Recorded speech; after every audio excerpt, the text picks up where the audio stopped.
இன்னைக்கு நம்ம cooking with கிராண்ட்மால மத்தி மீன் குழம்பு, கேரளா ஸ்டைல் மத்தி மீன் குழம்பு தான் பார்க்க போகிறோம். பார்க்கலாம் வாங்க. இங்கே வந்து 4 தக்காளி க்ரஷ் பண்ணி வச்சுருக்கேன். அண்ட் வந்து இங்கே வந்து சில்லி போட்டுக்கலாம். அப்புறம் ஆனியன், ஒரு ஃபுல் ஆனியன் வந்து போட்டுக்கோங்க. போட்டுட்டிங்களா? நெக்ஸ்ட்டு வந்து மிளகாத்தூள் போட்டுக்கோங்க. உங்கள் காரத்துக்கு ஏற்ற மாதிரி மிளகாத்தூள் வந்து போட்டுக்கலாம். இங்கே பார்த்தீங்கன்னா புளி தண்ணி வந்து கரைச்சி வச்சுருக்கேன். அது வந்து ஊற்றிடுங்க, ஃபுல்லாகவே ஊற்றிடுங்க. அந்த புளி தண்ணி வந்து உங்களுக்கு எவ்வளோ புளிப்பாக வேணுமோ அந்த அளவுக்கு நீங்கள் எடுத்துக்கலாம்.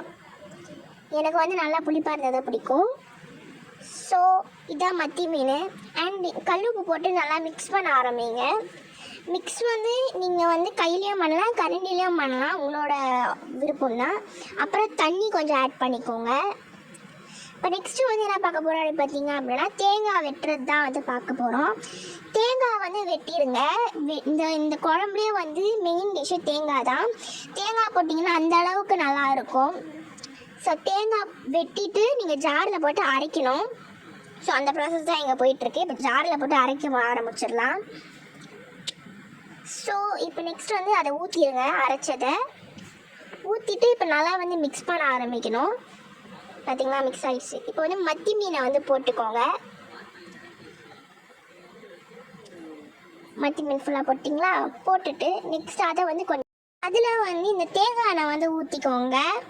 இப்போ ஊற்றிட்டு அடுப்பு பற்ற வச்சு அந்த தண்ணியை வந்து அதாவது அந்த மீன் குழம்பு வந்து எடுத்து வச்சுருங்க. அது மேலே அது கூடவே நம்ம வந்து கறி லீஃப் வந்து ஆட் பண்ணிக்கலாம். அப்புறம் இங்கே வந்து கொத்தமல்லி இருக்குது. ஸோ கொத்தமல்லி வந்து நிறையவே எடுத்துக்கோங்க. உங்களுக்கு எவ்வளோ தேவையோ அந்த அளவுக்கு எடுத்துக்கோங்க. அது வந்து கொஞ்சம் ஃப்ளேவர்ஃபுல்லாக இருக்கும். ஸோ அந்த கொத்தமல்லியை எடுத்து இந்த மாதிரி வந்து தண்ணியில் போட்டு கிள்ளி வச்சுக்கோங்க. கிள்ளிட்டு நெக்ஸ்ட் வந்து என்ன பண்ணுறீங்க அப்படின்னா அது உள்ளே போட்டுருங்க, மீன் குழம்பு உள்ள. ஸோ இதுக்கப்புறம் வந்து அதை நல்லா கொதிச்சுட்டு எடுத்து சாப்பிட்ணும். அவ்வளோதான். குழம்பு பார்த்தீங்கன்னா அப்படியே சில கொதிச்சுட்டு இப்போ வந்து இது கொதிச்சு முடிச்சுட்டு குழம்பு ரெடி ஆயிடுச்சு. இதுதான் ஃபைனல் அவுட்புட்டு. லைக் பண்ணுங்கள், ஷேர் பண்ணுங்கள், சப்ஸ்கிரைப் பண்ணுங்கள்.